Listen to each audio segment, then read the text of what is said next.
say hello. Good afternoon, everyone.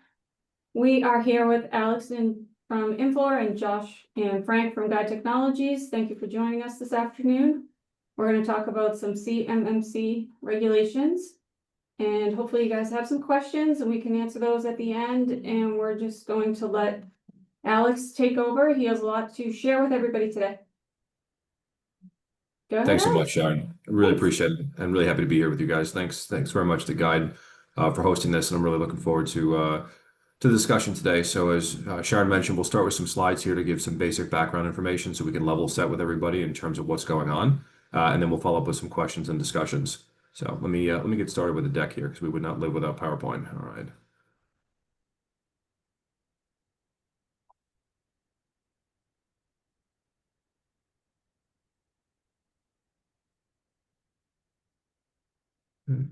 Sorry, just give me there we are.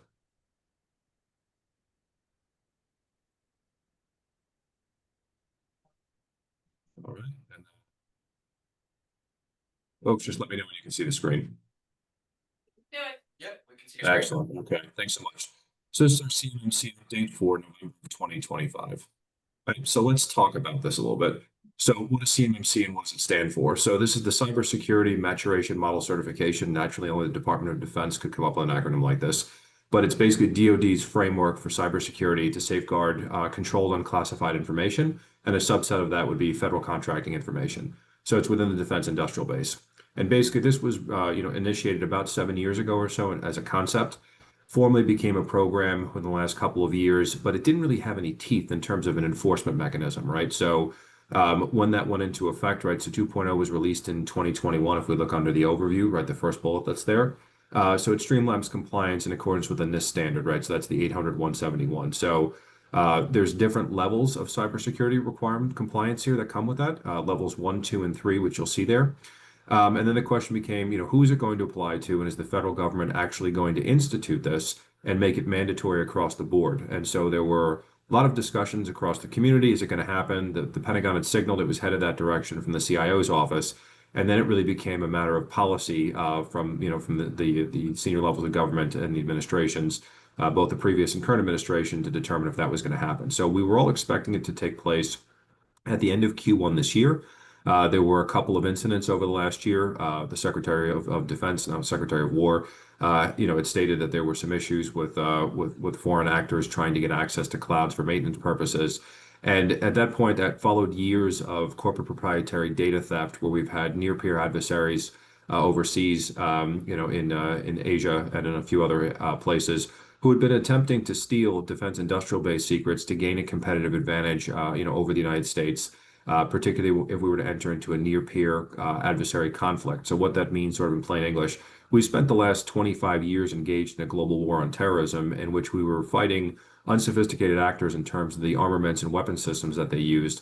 And now, for the last 15 years or so, the last 4 administrations between Trump, Biden, and Obama have all said the same thing. It's not a partisan matter, that there's going to be a pivot to the Pacific or a shift towards Asia as a focus. And so as a result of that, if there were to be some sort of conflict down the road, and hopefully not for that matter, but if it were to come to that, it would be a near-peer adversarial conflict, right? So we wouldn't be fighting unsophisticated actors in terms of equipment. These would be folks with advanced latest generation fighter jets, missiles, missile defense systems, et cetera. And so, we were finding the defense industrial base was a prime target for foreign intelligence services to try to steal those secrets.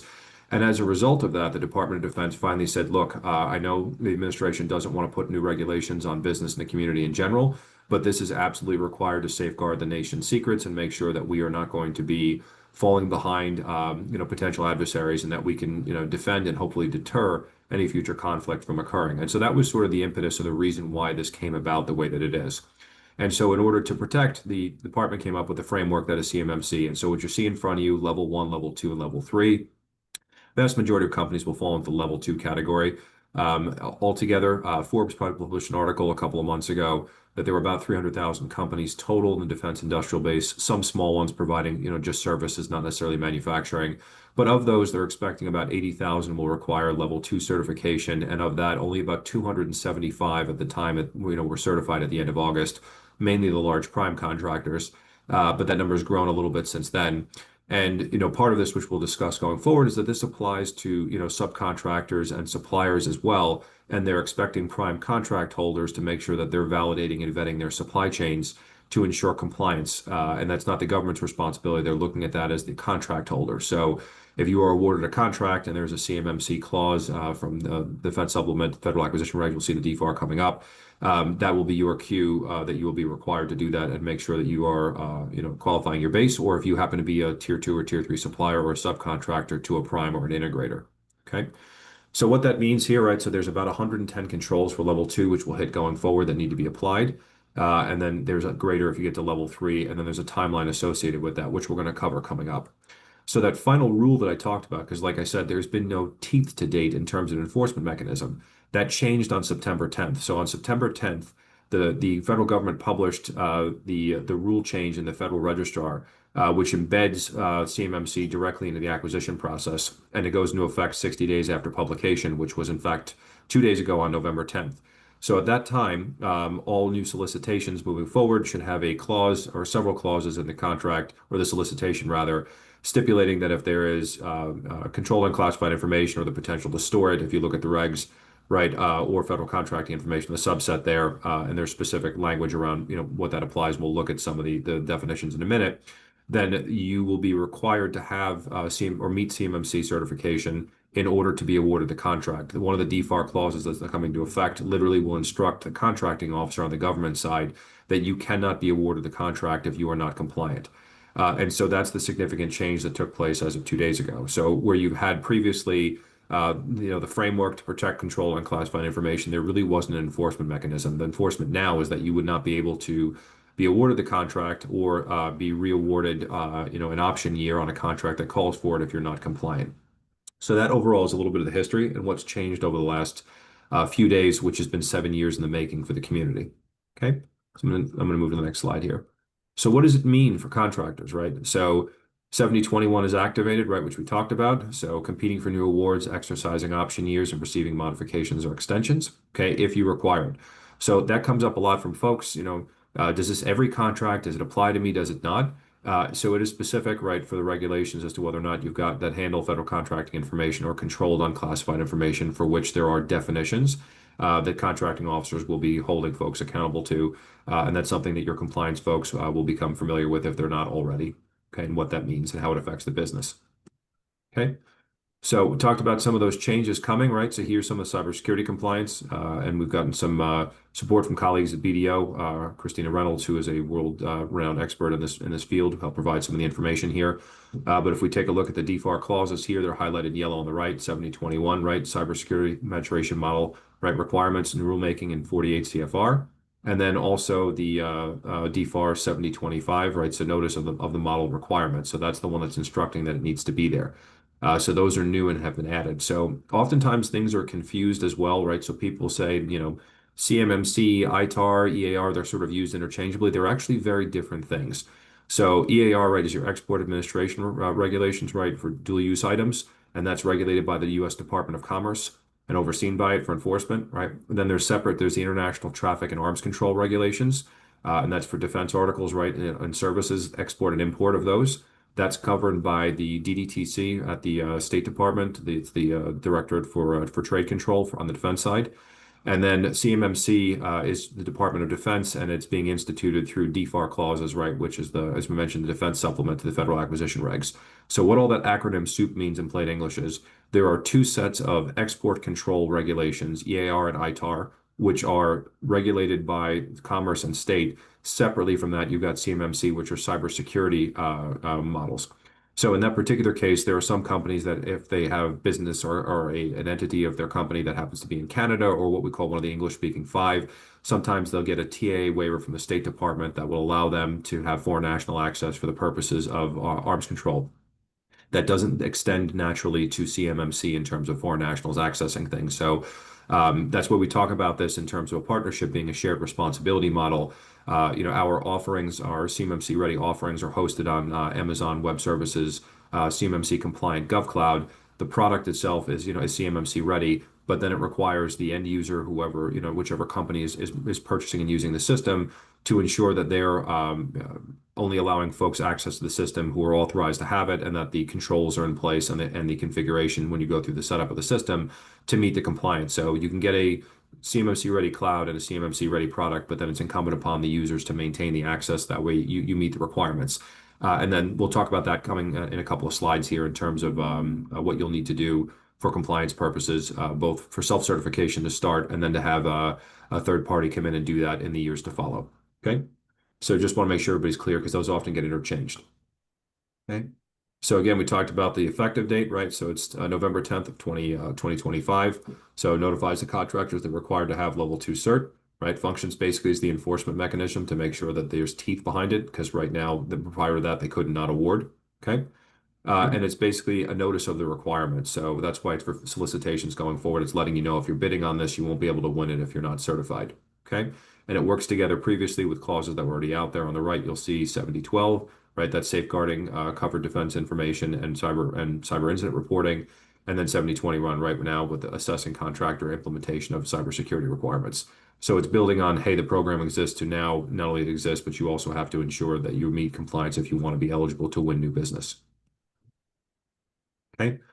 So in terms of the history of what this is, right? So 7012, if you look there on the left on the bottom, right? That's published on November 18th of 2013, active as of 2017, right? And then part 32 there, right? That's CMMC itself as a program, published on October of 2024 and activated again, a couple months later on December 16th, right? And then what we have is now the 7021 and 7025, which are the teeth about not being able to be awarded, published again on September 10th, and now active as of November 10th.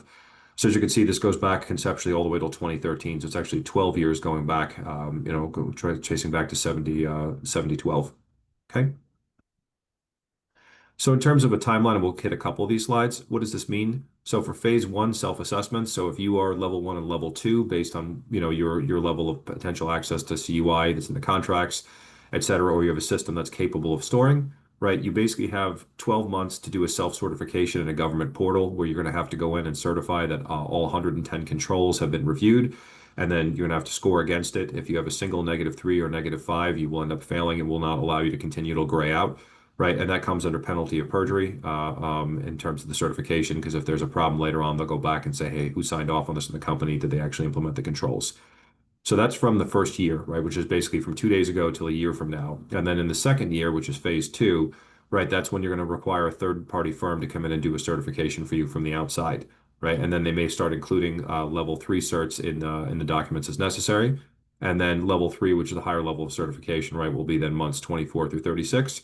So all in, all companies, if they require level 1, level 2, or level 3, over the next 36 months should be rolled out. Okay. So where are we in terms of this overall timeline we've talked about here? Again, thanks to friends at BDO for helping to put some of this together. You'll see the November date right there. We are here, right? We're now at November 12th, so right about the timeline it was launched. And that gives you the phase. So the C3PAO assessments, right? That's basically going to take a long time to roll that out. That begins at the beginning of the second year. So that's where you got the star there where it says end of self-assessment. So from now through next November, you're able to self-assess, go in the system and tell them that you're ready. But then a year from now, you're going to need to have a firm who's going to come in and do that if this applies to you. Okay. So Alex, a quick question for you. This is a pretty hot button topic, but CyberAB just came out and said that there's about 567 C3PAOs that are certified, ready to do an audit. Do you see that as a bottleneck for 80,000 customers to be certified the next 12 months?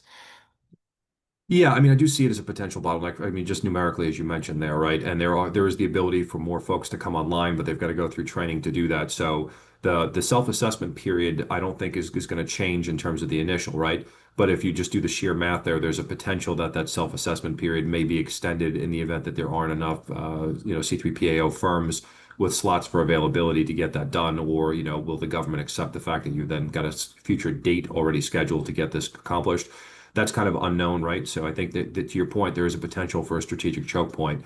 And that's why, we're recommending to folks after speaking to our, compliance experts in the industry as well, to start looking into getting those scheduled, even if you're just getting started now, because they're already starting to book up for 26 and 27 in many cases. So if you can at least get on the radar screen now, let them know you're going to need to do the assessment because you're going to be doing the self-assessment and getting yourself ready over the coming year, then you'll be in a position to take advantage of that. But the folks that'll wait are going to, they're going to have an issue down the road if the government doesn't extend the timeline on that, and if there's an insufficient number of firms who are doing that. Because, to your point, I've spoken about this in the past.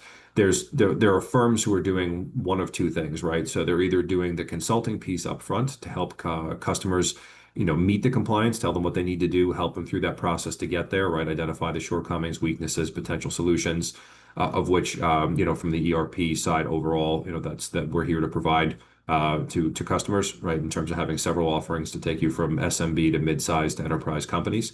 As just part of the overall environment and what you need to do. And then those firms will not be then involved in doing the audits on the back end because they're supposed to be independent. So there's two different sets of companies out there helping on both ends, preparatory and then on the back end for review for certification.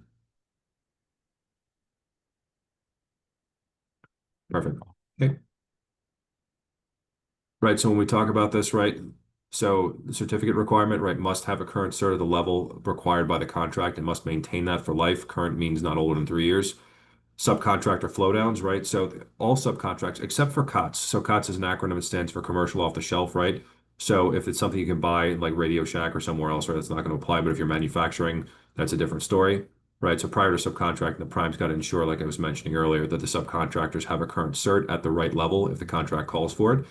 And so we're already starting to see a lot of the massive primes who've had 20, 30-year relationships with suppliers because they plan a year out are already starting to have those conversations, right? And saying, hey, are you ready? Do you plan to get ready based on the percentage of business? Are you going to do this? And so, we'll see what happens as the community starts to react to it as they are. And then we mentioned, right, affirmation of continuous compliance, right? So annually, you got to go into the system and do SPRS, right? And make sure that you're filling out the appropriate forms or inputs, right, to make sure you're meeting cert. And then identification and verification status, right? So if you got a unique identifier, so we make sure we're going and dealing with that, right? And if an offer lacks current status in the system, they are not eligible for an award. So the government's going to be checking. So contracting officers are required to check the supplier performance risk system, right? The SPRS, to confirm that you have current status, or else they're not going to be able to award the contract. So it's not going to be a wave of the pen. There's some discussions now. What about contracts that have already been issued, and what do we do about, option years on those contracts? The language offers some discretion to the contracting officer for that. It is absolutely certain from November 10th forward, right, that that's what's supposed to be going into the solicitations where it's required. And then, depending on the sensitivity of the contracts, if you have previous statements about, being required to meet CMMC without the teeth in there, right, then that's something that come back and they could take a look at. So there's still a little bit of gray space there in terms of the interpretation, but that'll be up to the contracting officers to follow the regulations and guide to the best of their ability. And that's just something we as a community need to be aware of as we're looking at the documentation. Where do we stand? What are the requirements? Is my company subject to this? If it is, at what level? And then ensuring that you've got a pathway to compliance. Which again, the easiest way to do it is if you're already due looking for an upgrade, and folks are kind of trying to figure out what to do there. We've got a guy who's got an amazing team with, well-versed in the industry to be able to talk to you about the functional requirements, system configurations, industry-specific requirements for compliance purposes. And then we've got a system that's obviously compliant in terms of it being CMMC ready, hosted on a CMMC cloud. And we have letters of attestation as well, because we have to do the same reviews, basically saying, hey, we had our annual review and we meet cert. And that's something we'd be able to provide copies of. So then when it's your turn to have your auditors come in, it makes life easy and clean for you from that perspective. Okay. Okay. So again, so we talked about this. These are the main players of things we're looking for, right, coming in. So 7012, so safeguarding, the defense information and cyber incident reporting. So that's 800, that's NIST 800's 171 required controls, right? The same thing, right? Then there's DoD assessment requirements, which is established in 7020. And then in 7021, right, that's going to require the subs as we just mentioned before. So just hitting that home to make sure everybody's understanding the DFAR clauses as they start showing up in contracts. Okay. So what does it mean? Like I just talked about this here, right? So as we're looking at this, as we're looking at the different options that are available, right? I'd look to give you a sense of what the numbers are according to some of the open source documentation that's available, right? And again, you're gonna have to certify you're compliant to be eligible. And if you look at that, the question then becomes, well, what if I just try to meet, security standards with the current on-prem offering that I have right now? I mean, most folks are on, if you're on an older on-prem version of software, right? First of all, although the major OEMs on the software side are moving towards a cloud model going forward and off of on-prem because that's the future of where the software is going. And for economies of scale, it just makes sense. And that's where all the latest and greatest features and functions are being invested in on the cloud side. So if you look at it and you're trying to do a TCO analysis, is it better to spend the money to try to secure on-prem what I have now? When you look at the balance of it, it'll tip in the favor of cloud from the numbers perspective anyway. And then that's also not getting any of the new features or functions that would be required or that you would get with moving with an upgraded system. So you'd automatically be in a position to be compliant. So you get all the new features or functions. And really, the other benefit too is if you choose to try to do that on-prem yourself, you are responsible for all of the security architecture and then all of the hardware that comes with it and everything else, and the cost of implementation of any of the safeguards that go in there. And then you're responsible for the risk that comes with that, as opposed to that shared model where if you're moving to the cloud, Amazon picks up the risk for ensuring that it meets the security requirements there, and then Infor on the product side. Okay. So that's the end of the presentation here for a second. So I'm going to stop sharing. And I think we can move sort of into discussion if there's some follow-up questions.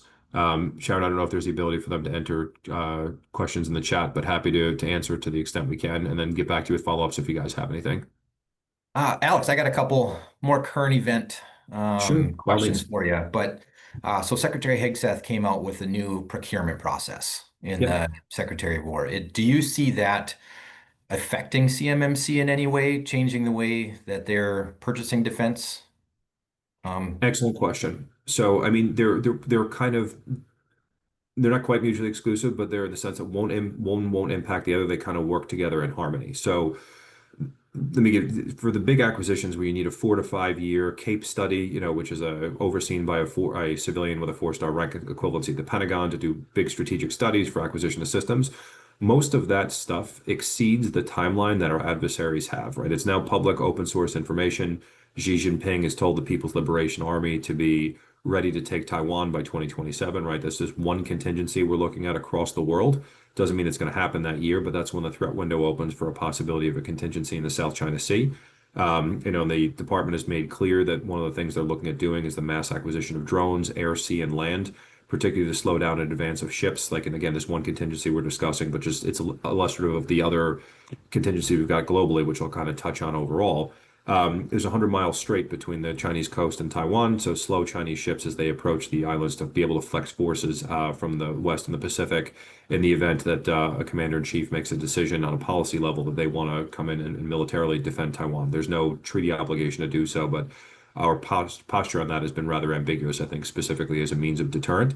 But in that case, right, that means mass acquisition of drones in a very short period of time and some other, key weapon systems to keep us at a strategic advantage compared to adversaries.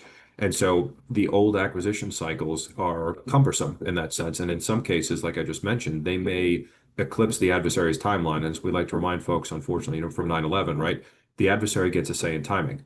Right. And, I'm glad that we've got a 4 to 5 year acquisition cycle, to make sure we get the CAPE study in.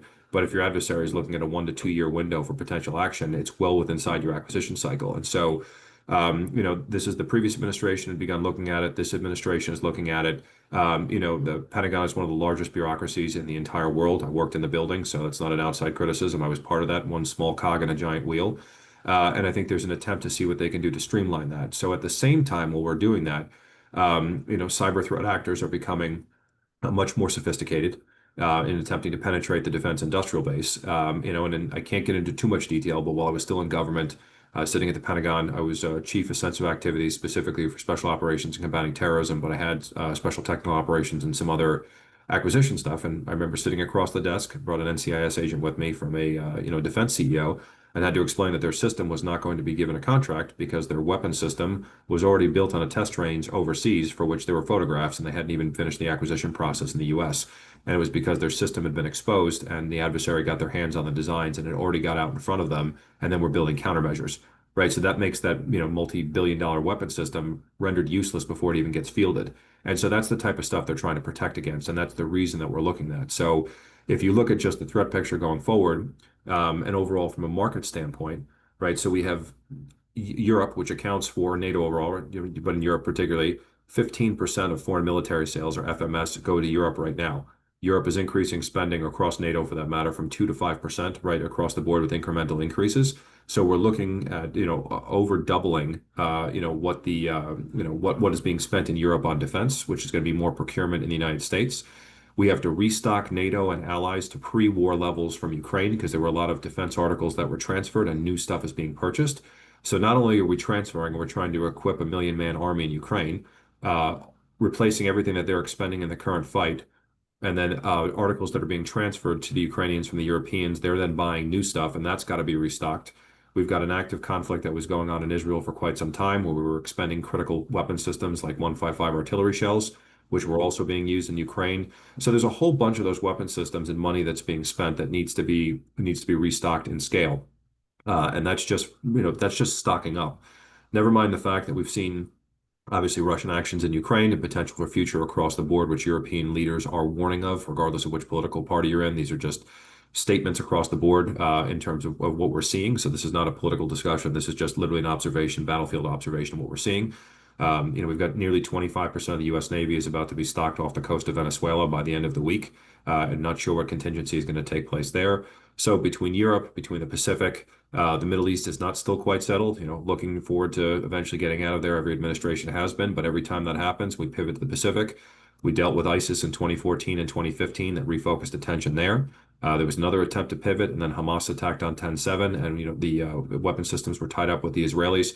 So for the last 15 years, we've been signaling to near-peer adversaries that we're moving, but we keep getting sucked into the Middle East in those conflicts where a lot of those critical weapon systems we would need in those particular areas are being used. And that's just the defense side, right? And then there are companies on the aerospace side who are component providers, either commercial or as well as defense aviation.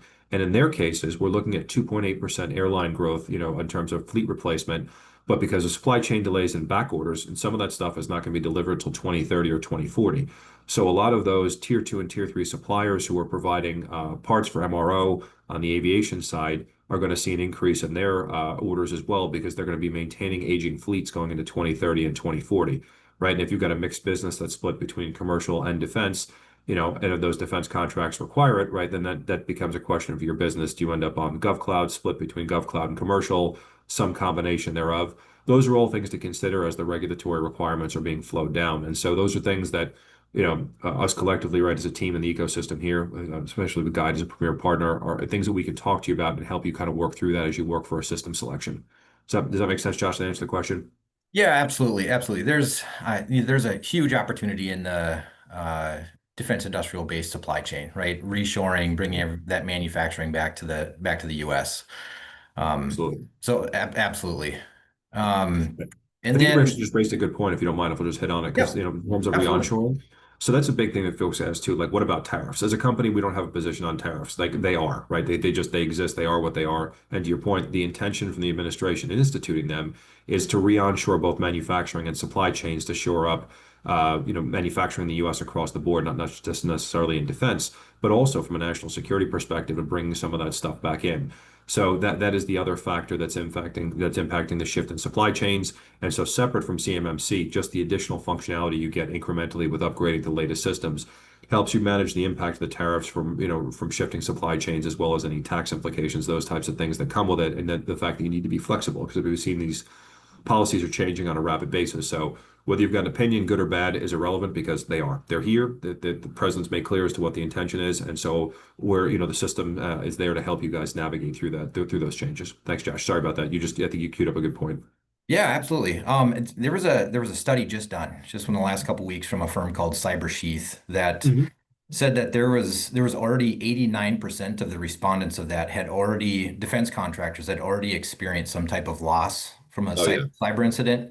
Is that something you're seeing in the Yes. mid-market defense industrial base? Just the Yeah. sheer volume of attacks? Across the board. I mean, folks are seeing it everything from ransomware to, corporate proprietary data theft in terms of espionage from foreign intelligence services that are hostile. I mean, it's a prime target. There's money to be made in defense, from folks who want to do it from an economic secret standpoint. There are countries who want to get their hands on it to gain a competitive advantage in the event of conflict. Whatever your view is on politics or the global balance of power, the US is still the 800-pound gorilla in the room for right now. And there are folks who would like to eat away at that. And to the extent that they can do that through a competitive advantage by stealing, secrets, that's what intelligence services do across the board, right? Everybody's all upset about it. I can't believe it's happening. Everybody has intelligence services. Their job is to provide information to policymakers to give them an advantage, in discussions to advance their particular nation's interests. That also applies to defense and trade secrets. And so, to the extent that they can get their hands on that information, that's quite literally their job. And so, our job collectively as a community, is in response, is to protect the safeguards and safeguard the nation's secrets as it relates to, in this case, control unclassified. It's not classified information, but there is sensitive information that's in there. I mean, thresholds on weapon systems and melting points and all those types of things, while they may seem minor in work instructions that are floating around on your floor in your factory somewhere, right? If you know what the melting point is, then perhaps as you're designing a defeat mechanism of some kind to take down that airframe or that particular platform or whatever it happens to be, that information is helpful. And so the department is saying, hey, to the industrial base, we know you guys are outside of government, but if you're going to do business with us, we're asking you to safeguard those secrets, and these are the controls we're asking you to put in place to help make sure that doesn't happen. Yeah, it's very important. That same study found that of the respondents, only 1% of the defense contractors felt that they were fully prepared for the CMMC audit. So It's about right. there's a lot of pent-up demand there for sure. I mean, you're 100% right. And if you look at that and those statistics coming back, it's because there wasn't a lot of clarity, right? Like, what does it mean? Right. How are we going to implement it? What's that going to happen? And, you hear new Pentagon acronyms coming out, or, hey, only 10% of them or 20% of my business is defense, 80% is commercial. This is not, it's a significant part of my revenue, but it's not the mainstay. If I'm a, smaller supplier, I may not have a compliance person on staff or, an in-house attorney. So what does all that mean, right? So we're here collectively to help you through that process. So if you're on here listening and if you happen to fall into that category, right? If you reach out to Guide, reach out to, to me as well, however wherever your point of contact is, we will collectively ensure that you guys get the information you need and resources that you need to help you make informed decisions as you guys are trying to become compliant. Yeah, awesome. Actually, I have a question. Alex, Sure. you kind of touched on this a little bit, but there's no exemption for somebody, whether you have average contracts for 50 million or 500 billion, that everyone has to do this, whether you're a small SMB or a large enterprise. Everyone has to follow these regulations, correct? Yeah, everybody has to follow if they're subject to that vehicle.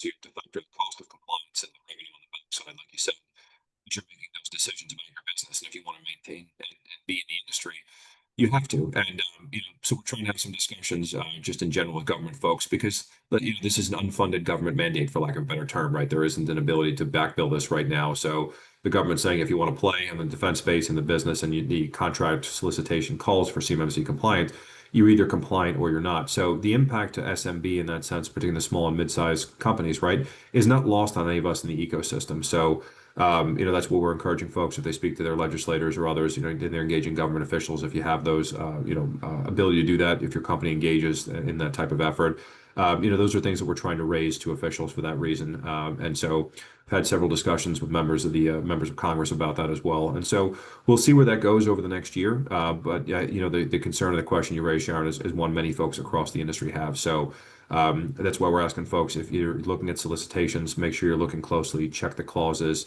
see what's coming, because if they're issued after November 10th and it's in there, right, and you're bidding on work that's going to be awarded this year and you're not compliant, and they go in the system and see that you're not compliant, the contracting officer quite literally will not be able to give you that contract. That you won't be eligible for the award, even if you're the best price, everything else. So if you've gone through, you've Six Sigma the what out of your business, and you guys are ready to go with the best price, best quality product, and you're able to meet demand, but you're not certified, you're not going to get it. And so that's what we're trying to prevent folks from doing. If your business's plan for scaling and growth relies on the defense contracts that you guys are either currently holding or you're going after, right? We want to make sure that you're in a position to succeed as part of a partnership, right? So you've got experts and folks who implement systems, who understand the industry, who really have the consulting piece of this down, who can help you achieve that in Guide. We're ready to give you the software platform to make that happen, hosted by AWS. So that that trifecta there, right, between Guide, between Amazon Web Services, and between Infor from a product standpoint, collectively will help get you to where you need to be for compliance. And then there's the shared responsibility model back to you as a customer